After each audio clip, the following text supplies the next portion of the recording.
Hi and welcome back. If you're new here, my name is Jasmine. I am a video editor without any formal schooling on that, so I try to make everything that I'm talking about as easy to understand as possible. I also try to make these videos very brief, showing you all the steps. Today we're going over the text editing feature of Adobe Premiere Pro, and this is going to show you how to save time with text-based editing. First, what the heck is text-based editing? So text editing is a feature in video editing software that will allow you to edit out certain sentences, filler words, silence, and differentiate between speakers. And you can all do this through the actual transcript of the video. So I'm going to show you how to first transcribe a video, and then I'm going to show you what is the process for editing out the certain words, certain line. And there's another thing that I want to show you that also saves me time when I'm editing Michelle's videos. I try to be as time efficient as possible with her videos. So text-based editing is one thing that I really save time on. So it just helps me to kind of crank out more videos in a shorter amount of time. I'm going to open the project that I most recently edited for Michelle. So that's going to be the bed rot video. That one, I think she uploaded it yesterday or day before, I don't remember. The first thing that you're going to do is go to Window, and you're going to scroll down and hit Text. So that's going to open the text box, usually on the far right, depending on where how your workspace is set up. So that's going to open this thing where it says no dialogue found, and then you can go ahead and put in your footage. I'm just going to cut it down really short just so I can show you how the text-based editing works. You should see a blue button that says transcribe, and I'm going to show you a couple of other things that are in that menu. So here's a video of her talking. As you can see, the original footage was quite long. I just cut it down to 2 minutes just for the sake of this video. It's going to take a couple of minutes. The longer the video is, of course, the longer it's going to take to transcribe. So for a video that's 30 to 40 minutes, for example, it's probably going to take somewhere around 20 to 25 minutes for it to transcribe, maybe faster. And it also identifies the silence in your video, and it's going to tell you over here. Now that it's all transcribed, this is what I personally do. I go into the settings and I change the silence. Up here next to the search bar, you'll see this little filter button,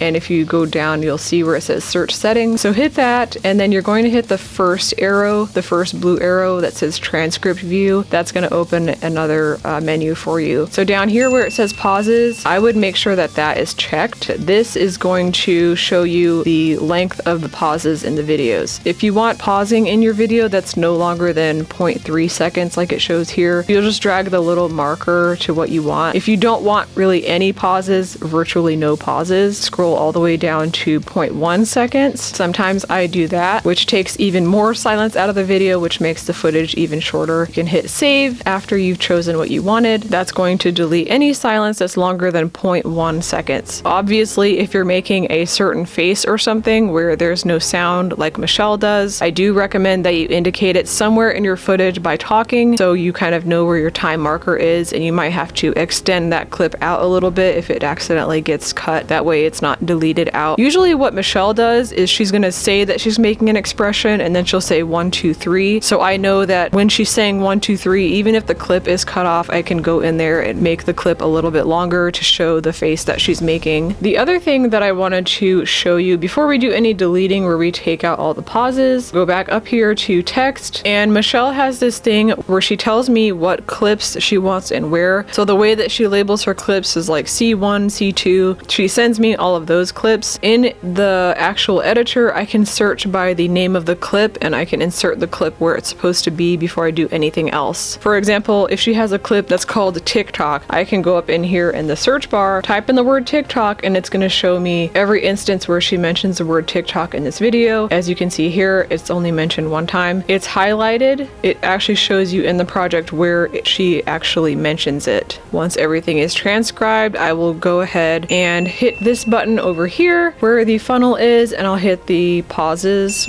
So that shows you whatever you've transcribed for this specific timeline. Not only does it delete all the pauses, it also deletes the gaps between the clips, which will automatically shorten your project. Depending on how long your original footage is, this can save you 1 to 2 hours of just trimming clips. It's a really great time saver. This is going to be the first delete button, and you're going to see two options here that say extract and lift. So lift, it will delete all of the pauses, but you'll see all of the gaps in between the clips, so it won't take all of that out automatically for you if you don't want it to. So I'll show you what that looks like. I'm going to hit lift, and then I'm going to go over where it says delete all. So that's what it looks like once it deletes all the silence. So you still have the space in between those clips if that's something that you want to work with. That's entirely up to your preference. And then I'm gonna hit the undo button. So that's what the original clip looks like again. And to take out the pauses completely and delete all the gaps, you're gonna go back up here and then hit delete, and then choose extract instead before you click delete all. And I think this one has some sound in the background. That's why it didn't edit out this gap. There might be some kind of background noise, so it didn't quite take it out. And then you can just proceed editing as normal. As you can see, there's no gaps here if that's how you want it. And you can see it took 1 minute and 21 second clip. Taking out the silence, it took out 21 seconds of that just in that short amount of footage. And that is how you delete the silence. It will save you so much time. If you have videos where you're just like saying a lot, it also identifies that as a filler word, and you can actually take that out as well. So it has a section up here that says filler words.